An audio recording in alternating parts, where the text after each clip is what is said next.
জনগণের কাছে ক্ষমতা ফিরিয়ে দিতে কাজ করছে সরকার। মালয়েশিয়ার প্রধান উপদেষ্টা কেবাংসান বিশ্ববিদ্যালয়ে ডক্টরেট ডিগ্রি গ্রহণ।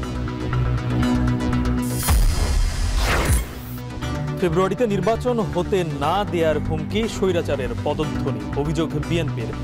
111-এর প্রেক্ষাপট তৈরি না করার আহ্বান জামায়াতের। প্লট জালিয়াতিতে হাসিনা, রেহানা, টিউলিপ সহ 23 জনের বিরুদ্ধে সাক্ষ্য গ্রহণ। আশুলিয়ায় মরদেহ পোড়ানোর মামলায় অভিযোগ গঠন 21 আগস্ট।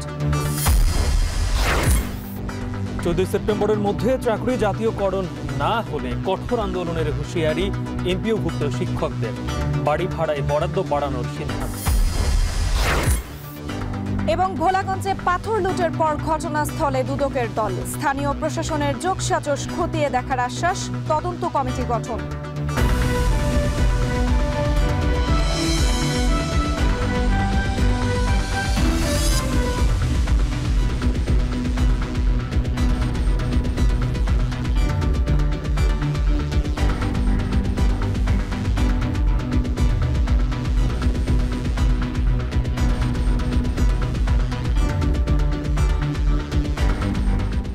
শুনছিলেন শিরোনাম। স্বাগত এখন সন্ধ্যায়। পুরো আয়োজন জুড়ে সঙ্গে আছি আমরা দুজন। আমি সুমাইয়া রাত্রি, আমি গালিব ইবনে রিয়াজ।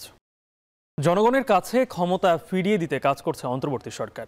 ইউনিভার্সিটি অফ কেবাংসান মালয়েশিয়ার সমাবর্তন অনুষ্ঠানে একথা জানান প্রধান উপদেষ্টা ডক্টর মোহাম্মদ ইউনূস। তিনি বলেন, দেশে শান্তি স্থিতিশীলতা নিশ্চিতে কাজ করছে অন্তর্বর্তী সরকার। সংস্কারকে দেয়া হচ্ছে সর্বোচ্চ অগ্রাধিকার। প্রধান উপদেষ্টা ডক্টর ইউনূসকে সম্মানসূচক ডক্টরেট ডিগ্রি দিয়েছে বিশ্ববিদ্যালয়টি। আরও জানাচ্ছেন Shahriar Tarique. Professor Dr. Muhammad Yunus, in recognition of your outstanding achievements.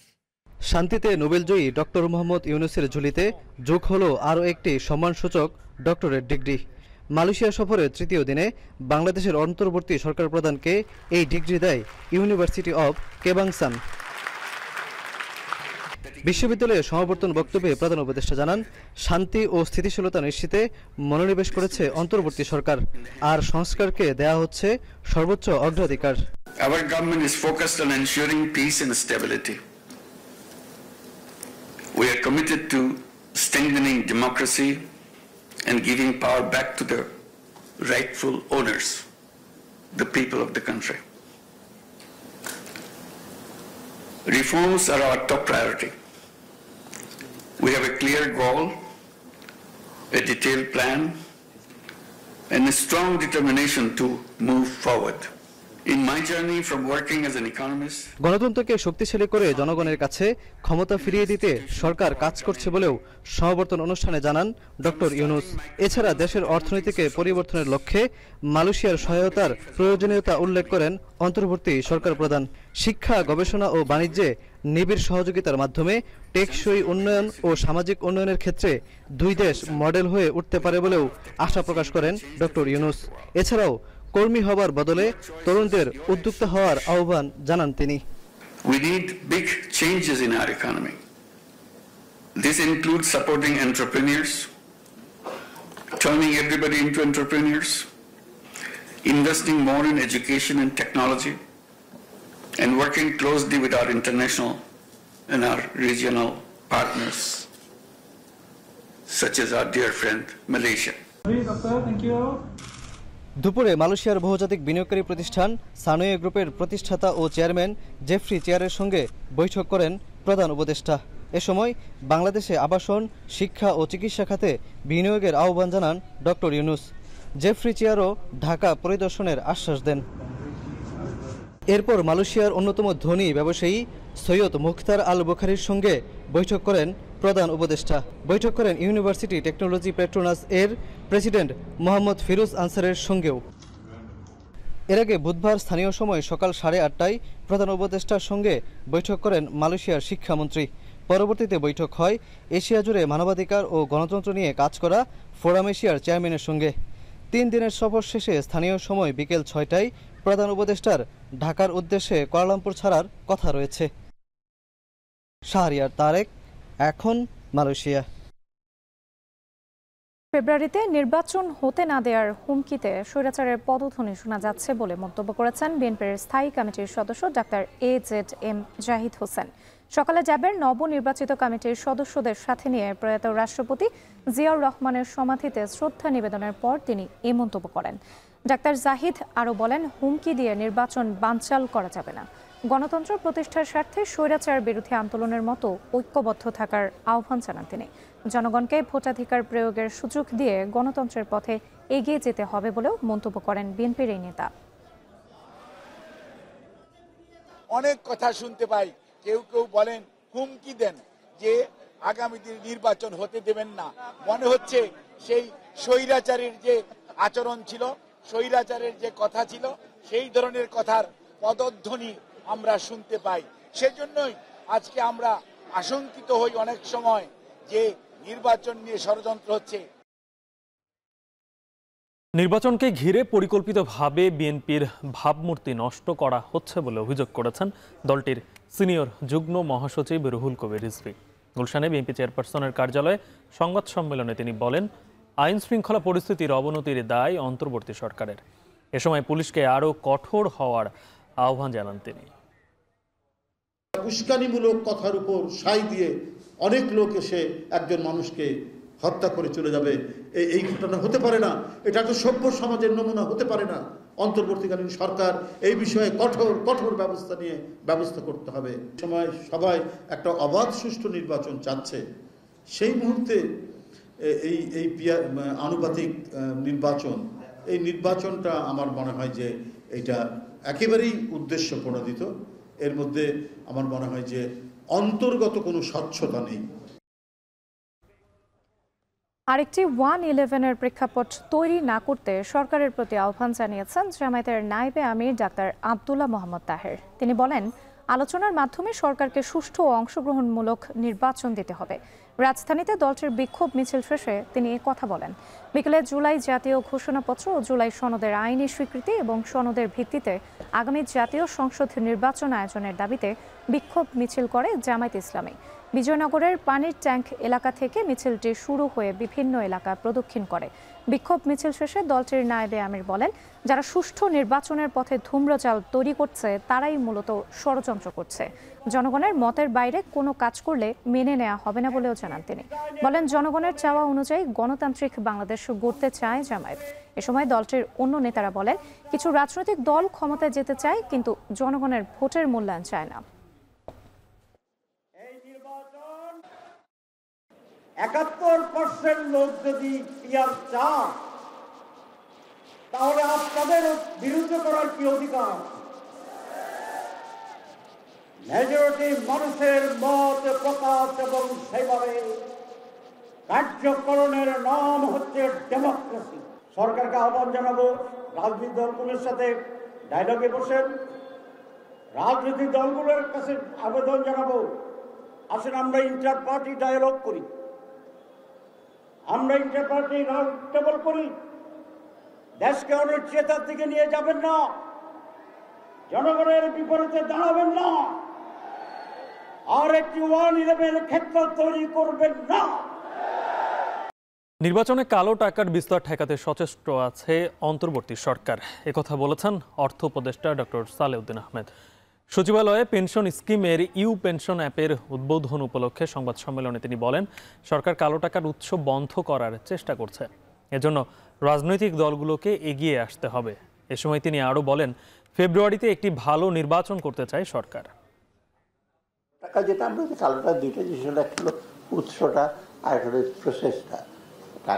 আমরা চেষ্টা করছি উৎসটা বন্ধ করতে। উৎসটা মোটামুটি কিন্তু এখন ওই লোন যারা নেয়, আগে তো ব্যাংকের মালিক, ইন্ডাস্ট্রির মালিক, টেলিভিশনের মালিক, নিউজ পেপারের মালিক, ফ্ল্যাটের মালিক, সব একজনই, সে ডিসাইড করবে। এখন তো এটা হচ্ছে না, এখন তো একটা মোটামুটি একটু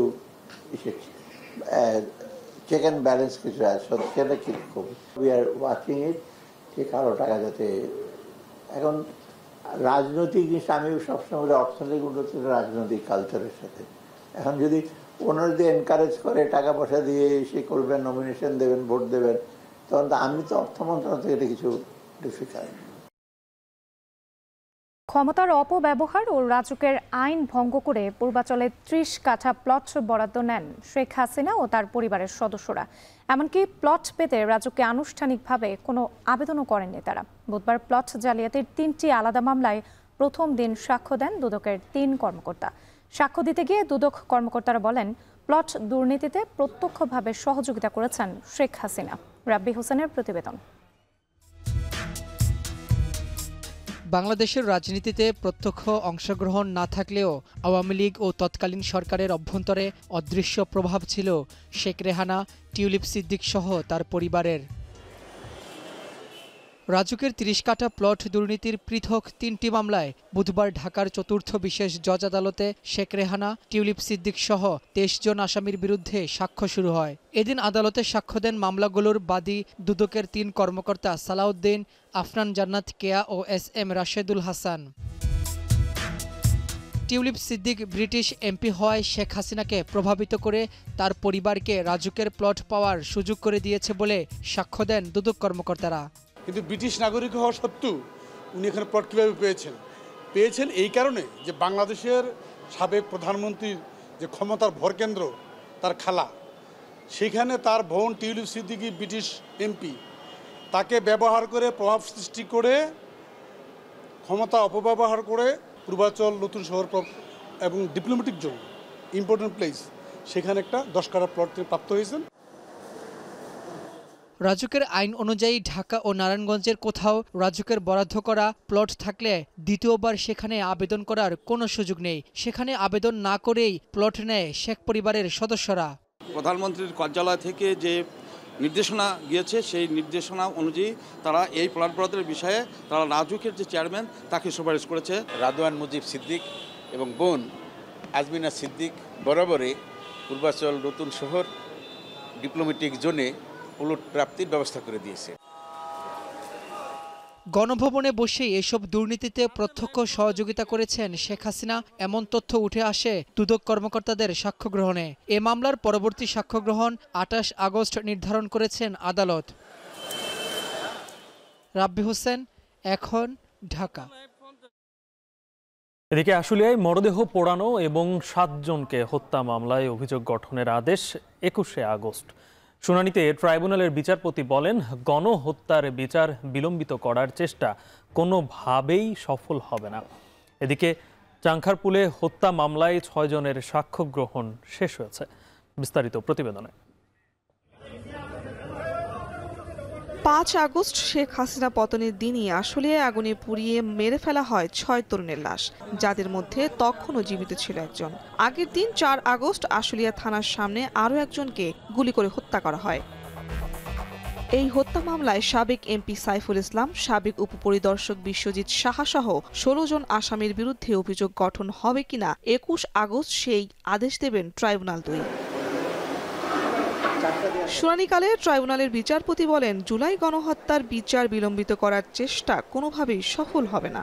ট্রাইব্যুনালের মামলা পরিচালনা হওয়ার ক্ষেত্রে এক্সপেডিশাসলি ট্রাইব্যুনাল মামলা পরিচালনা করবে এবং কোনো ধরনের ডিলে অথবা বিলম্ব করার স্টেপ যদি কেউ নেওয়ার চেষ্টা করে থাকে, ট্রাইব্যুনাল তা প্রতিরোধ করবেন এবং আইন অনুযায়ী দ্রুত বিচার শেষ করবেন, নিষ্পত্তি করবেন। এটাই হলো ন্যায় বিচারের সব জায়গায় কথা। এছাড়াও জুলাই আন্দোলনে চানখারপুলে 6 জনকে গুলি করে হত্যা মামলায় তৃতীয় দিনে সাক্ষ্য দিয়েছেন শহীদ ইয়াকুবের পরিবার। সাক্ষ্য গ্রহণের সময় ইয়াকুবের চাচা বলেন, গুলিবর্ষণকারীদের একজন হিন্দি ভাষায় কথা বলছিলেন। যারা গুলি করছিলেন তারা হিন্দি ভাষায় কথা বলছিলেন একজন, এবং কি শব্দ সেটাও বলেছেন, এবং এটা ডিফেন্স পক্ষ চ্যালেঞ্জ করেছেন, কিন্তু উনি সরাসরি উত্তর দিয়েছেন, না আমি শুনেছি, ইধারাও শব্দ প্রয়োগ করেছেন, এবং এটা উনি বলেছেন যে না এটা হিন্দিভাষী নয়, এটা আমরাও বাঙালিরাও ব্যবহার করে হিন্দি সিনেমা। এগুলো অবশ্য রেকর্ড হয় নাই, হিন্দি সিনেমা যারা দেখে তারা বলে, এভাবে ওনারা এটা ডিনাই করতে চেয়েছেন। এই মামলায় পরবর্তী সাক্ষ্য গ্রহণের তারিখ ধার্য করা হয়েছে 20 আগস্ট। শারমিন পুতুল, এখন, ঢাকা। জাতীয়করণ, চিকিৎসা ও বাসস্থান ভাতা সহ অন্যান্য দাবি বাস্তবায়নে সরকারকে 14 সেপ্টেম্বর পর্যন্ত সময় বেঁধে দিয়েছে এমপিওভুক্ত শিক্ষা জাতীয়করণ প্রত্যাশী জোট। অন্যথায় ডিসেম্বর থেকে কঠোর আন্দোলনের হুঁশিয়ারি তাদের। তবে শিক্ষকদের দাবির ভিত্তিতে বাড়ি ভাড়ার ভাতা 1000 টাকা বাড়ানো হয়েছে, আর কর্মচারীদের জন্য কর্মচারীদের জন্য ৭৫% বোনাস বাস্তবায়নের আশ্বাস শিক্ষা মন্ত্রণালয়ের। বাকিটা জানাচ্ছেন মাহফুজা বৃষ্টি। চাকরি জাতীয়করণের দাবিতে রাজধানীর জাতীয় প্রেস ক্লাবের সামনে বুধবার সকাল থেকে অবস্থান নেন এমপিওভুক্ত শিক্ষকরা। ২০১৮ সাল থেকে এই দাবিতে আন্দোলন করছেন বিক্ষুব্ধরা। বিগত সরকার আশ্বাস দিলেও দাবি পূরণ করেনি। আন্দোলনের প্রেক্ষিতে অন্তর্বর্তী সরকারও উৎসব ভাতা ২৫% বৃদ্ধি এবং বাড়ি ভাড়া, চিকিৎসা ভাতা ও শান্তি বিনোদন ভাতা কার্যকরের ঘোষণা দেয়, কিন্তু এখনও প্রজ্ঞাপন জারি হয়নি বলে জানান এমপিওভুক্ত শিক্ষকরা। বিক্ষোভ সমাবেশ থেকে সচিবালয় অভিমুখে যাত্রা করতে গেলে পুলিশের বাধার মুখে পড়েন আন্দোলনকারীরা। পরে প্রেস ক্লাবের সামনে সমাবেশ করে তুলে ধরেন তাদের বিভিন্ন দাবি দেওয়া। এ সময় জাতীয় প্রেস ক্লাব ও সচিবালয়ের আশেপাশের রাস্তায় যান চলাচল ব্যাহত হয়। ১,০০০ টাকা বাড়ি ভাড়া কোথাও আছে কিনা? বাংলা গ্রামাঞ্চলে বলে গোয়াল গজিরা বলে, এই গোয়াল গরো পাবো না। বেতন কাঠামো অনুযায়ী আমাদেরকে দেওয়া হোক। সরকারি নিয়মে ৪৫% বাড়ি ভাড়া নিয়েই এই রাজপথ আমরা ত্যাগ করবো ইনশাআল্লাহ। আমাদের ছেলে মেয়েদের কাছে, আমাদের ছাত্রদের কাছে আমাদেরকে লজ্জিত করছে যে আমাদেরকে ১,০০০ টাকা বাড়ি ভাড়া দেয়। পরে শিক্ষা মন্ত্রণালয়ে বৈঠক করতে এমপিওভুক্ত শিক্ষকদের ১০ সদস্যের প্রতিনিধি দল যায় সচিবালয়ে। বৈঠকে বাড়ি ভাড়া ও চিকিৎসা ভাতা বাড়ানোর সিদ্ধান্ত জানানো হয়। বাকি দাবিগুলো বিবেচনায় আশ্বাস দেয় মন্ত্রণালয়। এ ব্যাপারে কমিটি গঠনের কথাও নিশ্চিত করা হয়। শিক্ষকরা অনার্স মাস্টার্স কমপ্লিট করে এসেও আমরা তার উপযুক্ত যোগ্য সম্মান পাই না। জাতীয়করণের মাধ্যমে আমাদের সমস্ত বৈষম্য নিরসন হবে ইনশাআল্লাহ। সরকারের আশ্বাসে বিকেলে কর্মসূচি স্থগিত করেন আন্দোলনরত এমপিওভুক্ত শিক্ষকরা। তবে দাবি পূরণের ১৪ সেপ্টেম্বর পর্যন্ত সময় বেঁধে দেন এমপিওভুক্ত শিক্ষা জাতীয়করণ প্রত্যাশী জোট। অন্যথায় ডিসেম্বর থেকে কঠোর আন্দোলনের হুঁশিয়ারি দেন তারা। এর মধ্যে যদি সরকার বাড়ি ভাড়া এবং যে বিষয়গুলো ওয়াদা দিয়েছে কোনো কার্যকর পদক্ষেপ গ্রহণ না করে, আমরা সিদ্ধান্ত নিয়েছি ১৪ সেপ্টেম্বর ২০২৫ সারা বাংলাদেশের সকল এমপিওভুক্ত স্কুল, কলেজ, মাদ্রাসা, কারিগরি শিক্ষা প্রতিষ্ঠানে অর্ধ দিবস কর্মবিরতি পালিত হবে। ১৫ এবং ১৬ সেপ্টেম্বর সারা বাংলাদেশের পূর্ণ দিবস কর্মবিরতি পালিত হবে। এর আগে সরকারের প্রতিশ্রুত দাবি পূরণের ১০ আগস্টের মধ্যে প্রজ্ঞাপন জারির দাবি জানিয়েছিল আন্দোলনরত শিক্ষকরা। মাহফুজা বৃষ্টি, এখন, ঢাকা। সিলেটের ভোলাগঞ্জে পাথর লুটের পর ঘটনাস্থলে গেল দুদকের টিম। স্থানীয় প্রশাসনের যোগ সাজসের অভিযোগ খতিয়ে দেখার আশ্বাস দিয়ে ঘটনার অবশেষে ৩ সদস্যের তদন্ত কমিটি গঠন করা হয়েছে। পরে সাদা পাথর এলাকা পরিদর্শন করেছে দুদক। এদিকে লুটের ব্যাপারে স্থানীয় প্রশাসনের অবহেলা থাকতে পারে বলে জানিয়েছে দুদক। তবে তদন্ত কমিটি আর পরিদর্শন করেই যাতে প্রশাসন দায় না সারে সে দাবি পর্যটক ও পরিবেশ কর্মীদের। গুলজার আহমেদের প্রতিবেদন, ক্যামেরায় ছিলেন অনিল পাল।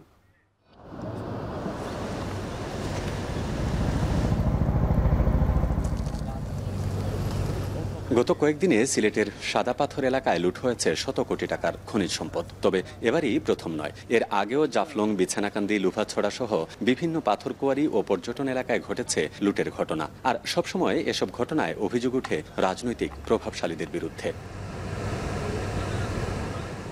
সাম্প্রতিক সময়ের ঘটনায় চাঁদাবাজি, দখলবাজি ও দলের নীতি পরিপন্থী অনৈতিক কর্মকাণ্ডে জড়িত থাকার অভিযোগে সিলেটের কোম্পানীগঞ্জ উপজেলার সভাপতি শাহাবুদ্দিন এবং ২০২৪ সালের ১৪ অক্টোবর সরকারি সম্পদ পাথর ও বালু লুটের অভিযোগের প্রেক্ষিতে সিলেট জেলার সাবেক যুগ্ম সম্পাদক রফিকুল ইসলাম শাহপরানকে সকল পদ থেকে সাময়িকভাবে স্থগিত করে বিএনপি। পাথর লুটের পেছনে রাজনৈতিক দলের শীর্ষস্থানীয় নেতৃবৃন্দের পাশাপাশি প্রভাবশালী কিছু মহলের সংশ্লিষ্টতার ইঙ্গিত মিললেও স্থানীয় রাজনীতিবিদরা বলছেন এতে দলীয় কোনো সম্পৃক্ততা নেই।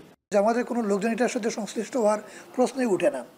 যদি কেউ নাম ভাঙিয়ে এরকম করে থাকে, আমরা বলবো যে এদেরকে প্রশাসন যেন যথাযথ ব্যবস্থা নেয়। পাথর লুণ্ঠনের সাথে অথবা ভাগ বাটোয়ারার সাথে যে বা যারাই জড়িত থাকুক না কেন, আমাদের জীববৈচিত্র্য রক্ষার স্বার্থে, আমাদের দেশ বাঁচানোর স্বার্থে, আমাদের পর্যটন শিল্পকে রক্ষার স্বার্থে তাদেরকে আইনের আওতায় নিয়ে আসা এখন সময়ের দাবি।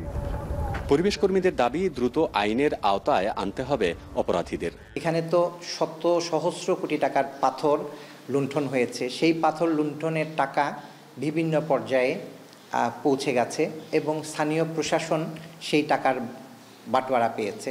না হলে তারা কেন তাদের উপর যে অর্পিত দায়িত্ব আছে সেই দায়িত্ব তারা কেন পালন করেনি।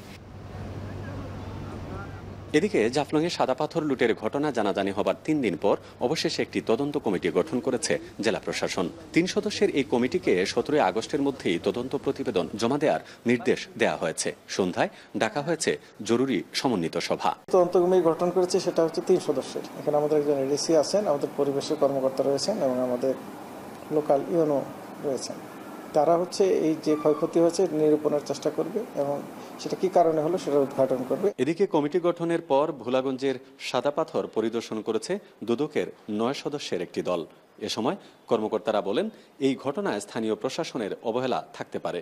উচ্চস্তরের যারা ব্যবসায়ী, প্রভাবশালী ব্যক্তি, তারাও এটার সঙ্গে যুক্ত আছেন।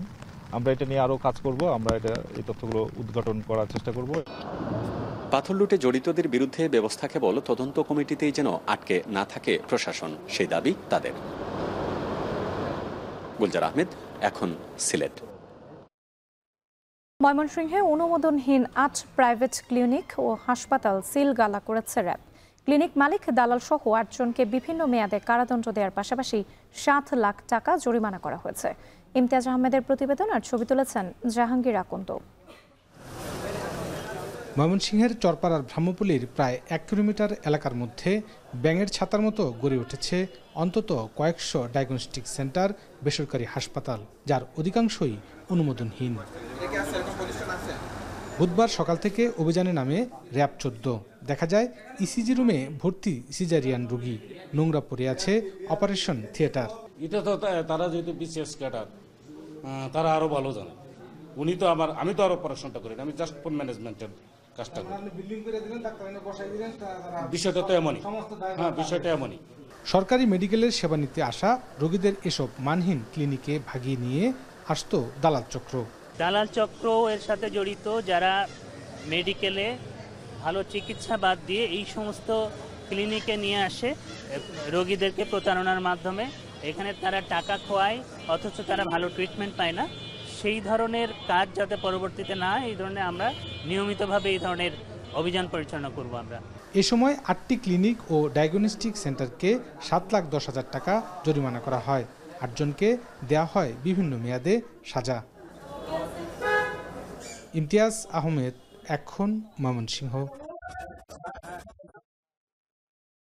ময়মনসিংহের তারাকান্দায় টর্চার সেলে নির্যাতন চালানো ছাত্রদল নেতা হিজবুল আলম জিএসকে স্থায়ীভাবে দল থেকে বহিষ্কার করা হয়েছে। এদিকে আদালত তার 1 দিনের রিমান্ড মঞ্জুর করেছেন। ময়মনসিংহ চিফ জুডিশিয়াল ম্যাজিস্ট্রেট আদালতের বিচারক এই আদেশ দিয়েছেন। এর আগে গতকাল মঙ্গলবার মামলার তদন্ত কর্মকর্তা অভিযুক্ত হিজবুল ও তার 2 সহযোগীর 3 দিন করে রিমান্ড আবেদন করেন।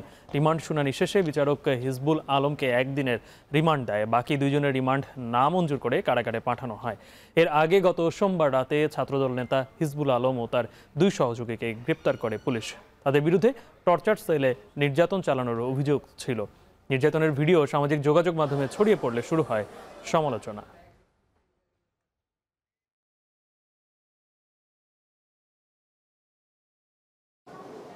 হিজবুল আলম জিএস সহ ঘটনার সাথে সাক্ষ্য প্রমাণের ভিত্তিতে সম্পৃক্ত থাকার অপরাধে তার সহযোগী আরও 2 জন অ্যারেস্ট করে এই 3 জনকে আজকে আদালতে 3 দিনের রিমান্ডে উপস্থাপন করা হয়েছিল। বিজ্ঞ আদালত শুনানি শেষে আসামি হিজবুল আলম জিএসের 1 দিনের রিমান্ড মঞ্জুর করেন। দেশের সবচেয়ে মজবুত আরএফএল ল্যাডার, যা 606 গ্রেড অ্যালুমিনিয়ামে তৈরি। শক্তিশালী এমএস ক্রসবার নিশ্চিত করে সর্বোচ্চ নিরাপত্তা। RFL ladder. গণ অভ্যুত্থানের পর সব জায়গায় পরিবর্তনের আশা থাকলেও নগরীর প্রধান সড়কগুলোর চিত্র কিন্তু এখনো আগের মতোই। মামলা দিয়ে নিয়ম করেও ফিরছে না শৃঙ্খলা, নিয়ন্ত্রণে আনা যাচ্ছে না যানজট। বিশেষজ্ঞরা বলছেন, বর্তমান সরকারকে অনিচ্ছা ও উদ্যোগের অভাবেই সড়কের চিত্র বদলায়নি। আর পুলিশ বলছে, বছর জুড়ে সড়ক আজকে বিভিন্ন রাজনৈতিক দলের সভা সমাবেশ আর আইন না মানার প্রবণতায় অবস্থার উন্নতি হয়নি। বাকিটা জানাচ্ছেন সানি মৃধা।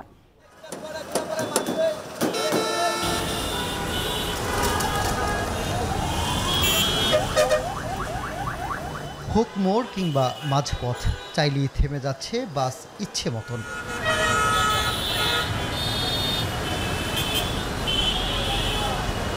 যাত্রী ওঠানো হচ্ছে ফুটবোর্ডে ঝুলে থাকা পর্যন্ত।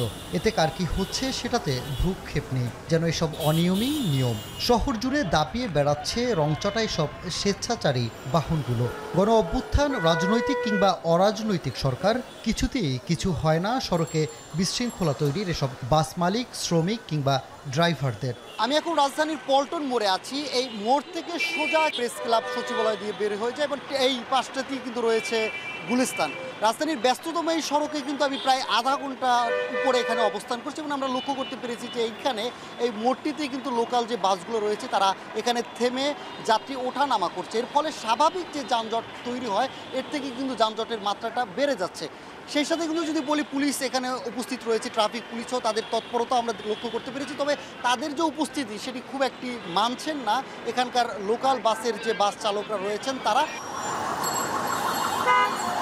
সমস্যা শুধু ফিটনেস হলে না হয় মানিয়ে নিত শহরবাসী, কিন্তু একদিকে কালো ধোঁয়া, আরেকদিকে কান ফাটানো হাইড্রোলিক হর্ন। অন্তত সড়কের চিত্র গণ অভ্যুত্থান পরবর্তী বিপ্লবী জনতার অভিজ্ঞতায় যে একটুও পরিবর্তন হয়নি সেটা স্বীকার করবেন যে কেউ। কিন্তু এভাবে কেন চলছে? ট্রাফিক থাকলে তো আর এরকম দাঁড়ায় না কেউ, এখন তো ট্রাফিক নাই, এই জন্য যে এই যে যাত্রীটা নামাইতেছে। যানজটের কারণে রাস্তার মাঝখান থেকে আমরা লোক নিই।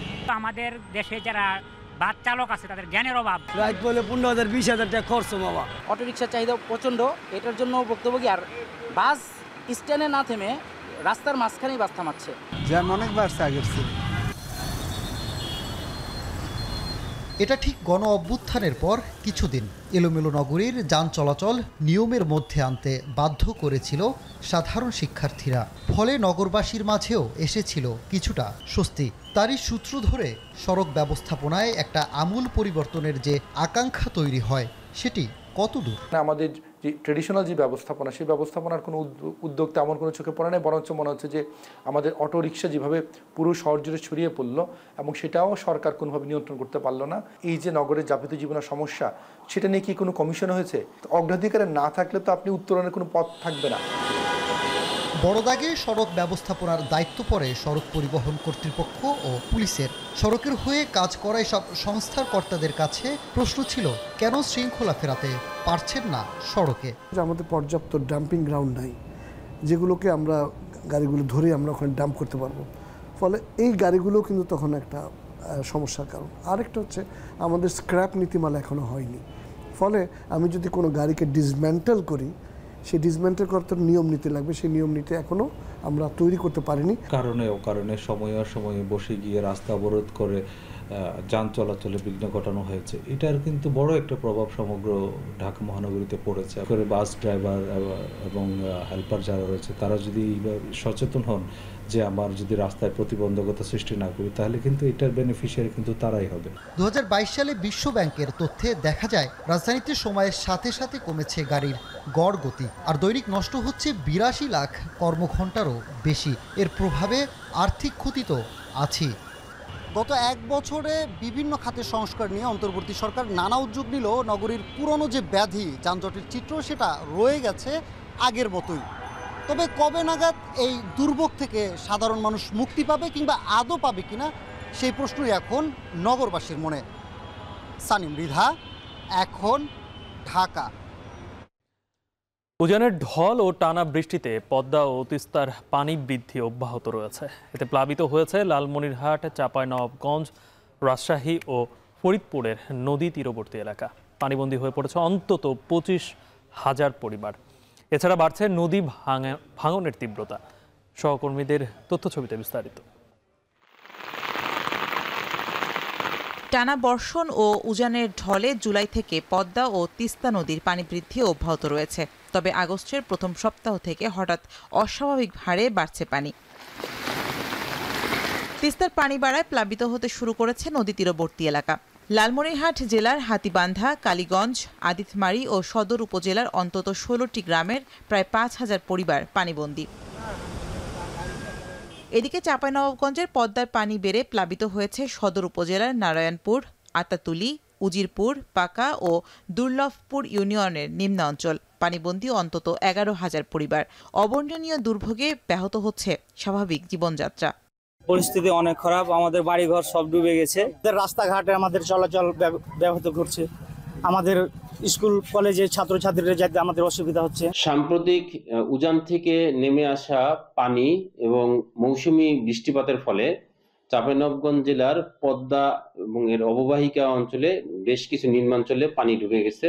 গত এক সপ্তাহ জুড়ে বাড়ছে ফরিদপুরের নদ নদীর পানীয়। মধুমতি, পদ্মা ও আড়িয়াল খাঁড় তীরবর্তী অঞ্চলে দেখা দিয়েছে তীব্র নদী ভাঙন। পানি যেভাবে বৃদ্ধি পাচ্ছে তাতে দেখা যাইতেছে আমাদের গরু খাবার, মানুষের চলাচল, রাস্তাঘাট তলিয়ে যাচ্ছে, ঘরবাড়ি ভেঙে নিতেছে, খেত খোলা জায়গা জমি সব তলায় যাইতেছে।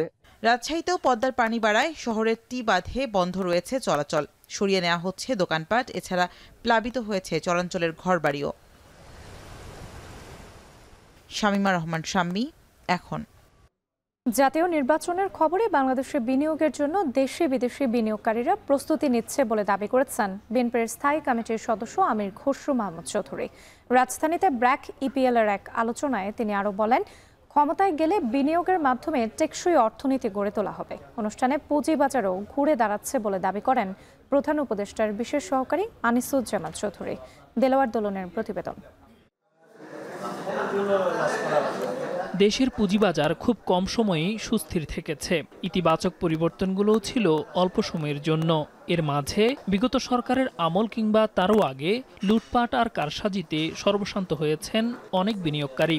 নতুন বাস্তবতায় অন্তর্বর্তী সরকার ক্ষমতায় এসে বাজার উন্নয়নে নেয় নানামুখী উদ্যোগ, যার প্রতিফলন ছিল চলতি অর্থ বছরের বাজেটেও। যদিও এক বছরে নতুন কোনো কোম্পানির আইপিও আসেনি বাজারে। এমন বাস্তবতায় বিদেশি বিনিয়োগকারীদের নিয়ে ব্র্যাক ইপিএল এর এই আয়োজন, যেখানে সাম্প্রতিক অর্থনীতির নানা সূচকে বাংলাদেশের উন্নয়নের চিত্র তুলে ধরেন তারা। গুরুত্ব পায় সুশাসন আর বাজারে আস্থা ফেরানোর বিষয়টিও।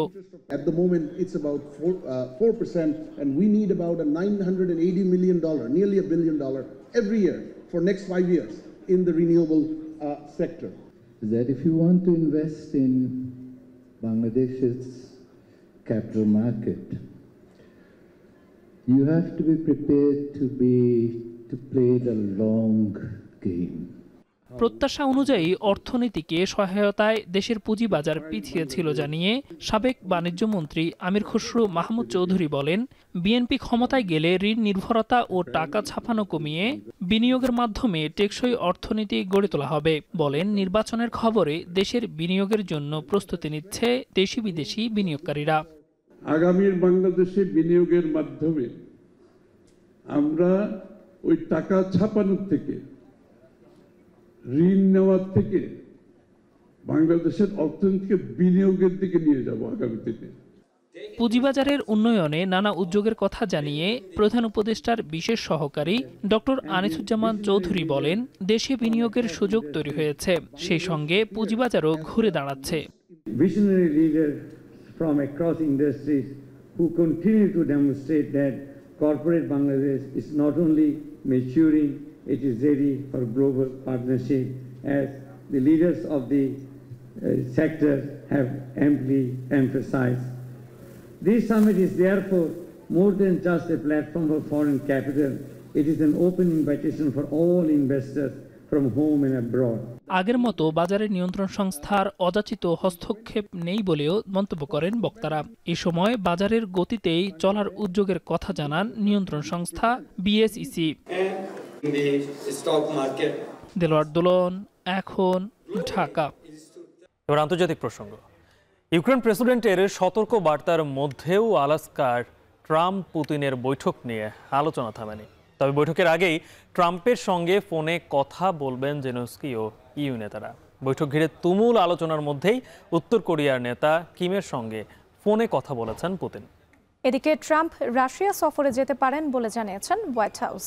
পুতিনের সঙ্গে ব্যক্তিগত সম্পর্কের উপর ভিত্তি করে ট্রাম্প চুক্তির বিষয়ে সিদ্ধান্ত নিতে পারে বলে মন্তব্য করেছেন ট্রাম্পের সাবেক নিরাপত্তা উপদেষ্টা। বিস্তারিত থাকছে তানভীর জনের প্রতিবেদনে। আগামী 15 আগস্ট আলাস্কার অনুষ্ঠিত হতে যাচ্ছে ট্রাম্প পুতিনের বৈঠক। এই বৈঠকে ইউক্রেনের অংশগ্রহণ ছাড়া যে কোনো সিদ্ধান্ত মেনে নেবে না বলে সতর্কবার্তা দিয়ে আসছেন ভলোদিমির জেলেনস্কি। এরই মধ্যে আসন্ন বৈঠক নিয়ে আলোচনা শুরু করেছেন রুশ ও মার্কিন পররাষ্ট্রমন্ত্রী। The war in Ukraine would have never happened if I were president. এদিকে ট্রাম্প পুতিনের বৈঠক ঘিরে দৌড়ঝাঁপ শুরু করেছেন ইউক্রেন প্রেসিডেন্ট জেলেনস্কি। এরই মধ্যে জার্মান চ্যান্সেলর ফ্রেডরিক মায়ার্জের সঙ্গে সাক্ষাতের উদ্দেশ্যে বার্লিন সফরে যাচ্ছেন তিনি। নেটোর মহাসচিব ও ইউরোপিয়ান নেতাদের সঙ্গে বৈঠকের আগে একান্ত আলোচনায় বসবেন জেলেনস্কি ও মায়ার্জ, যেখানে ট্রাম্প পুতিনের বৈঠক ঘিরে ইউক্রেনের স্বার্থ রক্ষার বিষয়ে কথা বলবেন দুই নেতা। এদিকে ইউরোপীয় নেতাদের স্পষ্ট বক্তব্য, ইউক্রেনকে স্বাধীনভাবে তার নিজের ভবিষ্যৎ নির্ধারণের সুযোগ দিতে হবে। হাঙ্গেরি ছাড়া ইউরোপের বাকি দেশগুলোর আশা ইউক্রেনের স্বার্থ রক্ষা করেই কূটনৈতিক উপায়ে সমাধান আসবে। কিয়েভের বিরুদ্ধে যায় এমন কোনো চুক্তি ইউরোপ মেনে নেবে না বলে হুঁশিয়ারি জানিয়েছেন ইউ মুখপাত্র। The position is clear. We welcome the efforts by President Trump to reach peace for Ukraine, a peace that is just and lasting and তবে হোয়াইট হাউস জানিয়েছে আলাস্কার আনকোরেজে অনুষ্ঠিতব্য আলোচনায় পুতিনের সঙ্গে একান্ত বৈঠক করবেন ট্রাম্প। এরপর ট্রাম্প রাশিয়া সফরেও যেতে পারেন বলে জানিয়েছেন হোয়াইট হাউসের মুখপাত্র Karoline Leavitt. The brutal war between Russia and Ukraine broke out under Joe Biden's incompetent leadership. আসন্ন বৈঠক নিয়ে আলোচনা যখন তুঙ্গে, ঠিক সেই মুহূর্তেই উত্তর কোরিয়ার নেতা কিম জং উনের সঙ্গে ফোনে কথা বলেছেন রুশ প্রেসিডেন্ট ভ্লাদিমির পুতিন। দেশটির রাষ্ট্রীয় টেলিভিশন কেআরটি জানায় দ্বিপাক্ষিক সম্পর্ক উন্নয়নের বিষয়ে আলোচনা করেছেন দুই নেতা। ভবিষ্যতে রাশিয়াকে সহযোগিতা জোরদারের কথা জানিয়েছে পিয়ংইয়ং। ট্রাম্প তার স্বার্থ রক্ষা করেই রাশিয়ার সঙ্গে চুক্তির বিষয়ে অগ্রসর হবেন বলে মন্তব্য করেছেন মার্কিন সাবেক জাতীয় নিরাপত্তা উপদেষ্টা জন বল্টন। বার্তা সংস্থা রয়টার্সকে তিনি বলেন, চুক্তির বিষয়ে ট্রাম্প ব্যক্তিগত সম্পর্কের উপর জোর দিলেও পুতিনের নজর থাকবে ভূ রাজনৈতিক কৌশলের উপর। He suddenly looked at the line in Zaporizhia and decided it could be moved 3 miles one way or another. That doesn't have anything to do with it. যুদ্ধবন্ধে শান্তি আলোচনার প্রক্রিয়া চলার মধ্যেও দুই পক্ষই হামলা চালিয়ে যাচ্ছে। ইউক্রেনের একাধিক সামরিক লক্ষ্যবস্তুতে আঘাত করে রাশিয়া, যদিও ইউক্রেনের দাবি বেশিরভাগ আক্রমণ তারা প্রতিহত করেছে। তানভীর জানি, এখন বিশ্ব। এবার খেলার খবর। সেপ্টেম্বরে নেপাল সফরের জন্য 6 সদস্য নিয়ে ক্যাম্প শুরু করেছে বাংলাদেশ ফুটবল দল। 24 সদস্যের প্রাথমিক দলে আছেন হামজা চৌধুরী। হামজাকে পেতে তার দল লেস্টারের সাথে এরই মধ্যে যোগাযোগ শুরু করেছে বাফুফে। বিষয়টি নিশ্চিত করেছেন দলের ম্যানেজার আমির খান। 23 জনের স্কোয়াডে আমরা যেটাকে শুরু করছি, আমরা কিন্তু হামজাকেও রেখেছি, যদি কোনো রকম পাওয়া যায় তার ওখান থেকে, সেও জয়েন করার একটাই আছে। কারণ সেই হোপ আমরা কোনো ছাড়িনি, সে যেহেতু স্কোপ আছে সেজন্য 24 জনের একটি স্কোয়াড আমরা করেছি, সেখানে হামজাও আছে। অ্যাকচুয়ালি আমাদের যে অফিস থেকে, যে সেক্রেটারিয়েট থেকে যেভাবে তাদের সাথে যোগাযোগ স্থাপন করা হয় সেভাবেই করা হচ্ছে। আর ব্যক্তিগত তো যেভাবে আছে আমাদের সাথে হাই হ্যালো সবার সাথেই সবার রকম কথা হচ্ছে। তারপরও যেহেতু এটা একটা ক্লাবের থেকে আনতে হবে, আমরা ওইভাবে আমাদের সেই রিকোয়ারমেন্টটা তাদের ক্লাবকে দেওয়া হয়েছে। যদি তারা অ্যালাউ করে তাহলে আমরা হয়তো সেই সময় দেখতে পাবো। শেষ করছে এখন সন্ধ্যা। তবে যাওয়ার আগে শিরোনামগুলো আরও একবার। জনগণের কাছে ক্ষমতা ফিরিয়ে দিতে কাজ করছে সরকার। মালয়েশিয়ায় প্রধান উপদেষ্টা কেবাংসান বিশ্ববিদ্যালয়ে ডক্টরেট ডিগ্রি গ্রহণ। ফেব্রুয়ারিতে নির্বাচন হতে না দেয়ার হুমকি স্বৈরাচারের পদধ্বনি। অভিযোগ বিএনপির। 1/11-এর প্রেক্ষাপট তৈরি না করার আহ্বান জামায়াতের। প্লট জালিয়াতিতে হাসিনা, রেহানা, টিউলিপ সহ 23 জনের বিরুদ্ধে সাক্ষ্য গ্রহণ। আশুলিয়ায় মরদেহ পোড়ানোর মামলায় অভিযোগ গঠন 21 আগস্ট। 14 সেপ্টেম্বরের মধ্যে চাকুরি জাতীয়করণ না হলে কঠোর আন্দোলনের হুঁশিয়ারি এমপিওভুক্ত শিক্ষকদের। বাড়ি ভাড়ায় বরাদ্দ বাড়ানোর সিদ্ধান্ত। এবং ভোলাগঞ্জে পাথর লুটের পর ঘটনাস্থলে দুদকের দল। স্থানীয় প্রশাসনের যোগসাজশ খতিয়ে দেখার আশ্বাস, তদন্ত কমিটি গঠন। এই ছিল এখন সন্ধ্যার আয়োজনে। এখন টেলিভিশন ওয়েবসাইটে দেখতে ভিজিট করুন www.ekon.tv। ফেসবুকে চোখ রাখুন facebook.com/tv.ekon, আর ইউটিউবে লাইভ দেখতে ভিজিট করুন youtube.com/c/ekhon tv।